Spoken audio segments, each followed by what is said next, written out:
Saudi আরবের সরকার লক্ষ্য করে দেখল যে তাদের দেশে বড় কোনো বিজ্ঞানী নাই, গবেষক নাই, উদ্ভাবক নাই। সরকার তখন অনেক টাকা খরচ করে একটা প্রতিষ্ঠান গড়ে তুললেন এবং নাম দিলেন King Abdullah university of science and technology, সংক্ষেপে যেটাকে কাউস্ট বলা হয়। কাউস্টের বয়স হলো মাত্র 14 বছর, কিন্তু এটা অলরেডি মধ্যপ্রাচ্যের MIT হিসাবে পরিচিত হয়ে উঠেছে। কাউস্টের যিনি বর্তমান প্রেসিডেন্ট, তার নাম হলো প্রফেসর টনি চ্যান।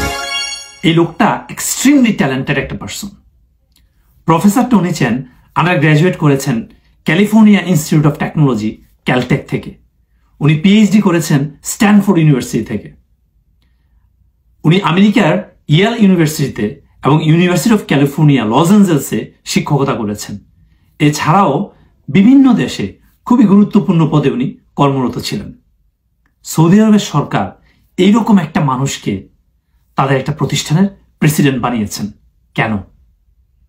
আমরা একটা কথা শিখেছি না যে গাছের হলো গোড়া আর রাষ্ট্রের হলো আগা। মানে হলো যে গাছের গোড়া ঠিক নাই সে গাছই ঠিক নাই। আর যে প্রতিষ্ঠানের, অর্গানাইজেশনের, রাষ্ট্রের আগা ঠিক নাই, মাথা ঠিক নাই, সে প্রতিষ্ঠান কোনোদিন পৃথিবীর বুকে মাথা তুলে দাঁড়াতে পারে না।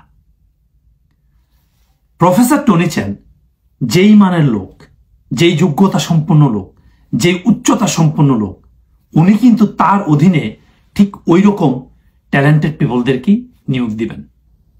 যোগ্যের অধীনে সবসময় যোগ্যতার সংস্কৃতি গড়ে ওঠে, আর অযোগ্যের অধীনে সবসময় অযোগ্যের সংস্কৃতি গড়ে ওঠে।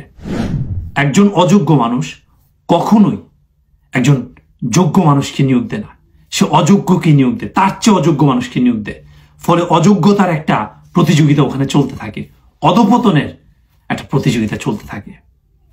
সেই সব প্রতিষ্ঠানে কখনো তর্কের সংস্কৃতি থাকে না, প্রশ্ন করার সংস্কৃতি থাকে না, চ্যালেঞ্জ নেওয়ার সংস্কৃতি থাকে না। ওখানে হলো সহমতের সংস্কৃতি গড়ে ওঠে, জি হুজুরের সংস্কৃতি গড়ে ওঠে, তেলবাজের সংস্কৃতি গড়ে ওঠে, পাচাটার সংস্কৃতি গড়ে ওঠে। এবং সেসব প্রতিষ্ঠান সমাজকে তো দূরের কথা, ওই প্রতিষ্ঠান মূলত কাউকেই কোনো কিছু দিতে পারে না। রাষ্ট্রের টাকার অপচয় করে, কিন্তু রাষ্ট্রকে, সমাজকে কোনো কিছু দিতে পারে না, কোনো কন্ট্রিবিউশনে থাকে না। আমি একজন গবেষক হিসাবে হলফ করে বলে দিতে পারি, কাউস্ট যেই ভিশন নিয়ে এগুচ্ছে, যে গোল নিয়ে, যে গতি নিয়ে এগুচ্ছে, এভাবে চলতে থাকলে 20 বছরের মধ্যে এই প্রতিষ্ঠানটা হবে পৃথিবীর একটা অন্যতম সেরা প্রতিষ্ঠান। তার চেয়ে বড় কথা, কাউস্ট কি করছে? কাউস্ট হলো সৌদি আরবের একটা প্রজন্মকে, একটা তরুণ প্রজন্মকে বিশ্বমানের গবেষক হিসাবে গড়ে তুলতেছে, প্রশিক্ষণ দিচ্ছে, বিশ্বমানের উদ্ভাবক হিসাবে, সায়েন্টিস্ট হিসাবে গড়ে তোলার চেষ্টা করতেছে। 20 বছর পরে সৌদি আরবে যে গবেষণা একটা সংস্কৃতি গড়ে উঠবে, ওই সংস্কৃতিতে নেতৃত্ব দিবে তাদেরই তরুণরা, কারণ তারা এইরকম মানুষদেরকে নিয়োগ দিচ্ছে। কাউস্ট যেটা করেছে, তারা জাত, ধর্ম, বর্ণ, গোত্র, জাতীয়তা কোনো কিছু দেখে নাই। তারা শুধু দেখেছে একটা মানুষের যোগ্যতা। এই যোগ্যতা দেখে ইউরোপ থেকে, আমেরিকা থেকে, চীন থেকে তারা বিশ্বমানের কিছু গবেষক নিয়োগ দিয়েছে এবং দিচ্ছে। 2022 সালে আমেরিকান কেমিক্যাল সোসাইটির একটা কনফারেন্সে আমি শিকাগো গিয়েছিলাম। ওই কনফারেন্সে তখন কাউস্ট থেকে একটা প্রতিনিধি, একটা রিপ্রেজেন্টেটিভ টিম ওখানে গিয়েছিল, ওরা একটা স্টল দিয়েছে। তো আমি ওখানে একজন ডিরেক্টরের সাথে কথা বলছিলাম। উনি আমাকে বলছিলেন যে কোনো গবেষক যদি কাউস্টে যেতে চায় এবং কাউস্ট যদি ওই গবেষককে পছন্দ করে, যোগ্য মনে করে, তাহলে ওই গবেষক শুধু তার মাসিক যে বেতন, পেচ্যাক, ওইটা দেখাবে।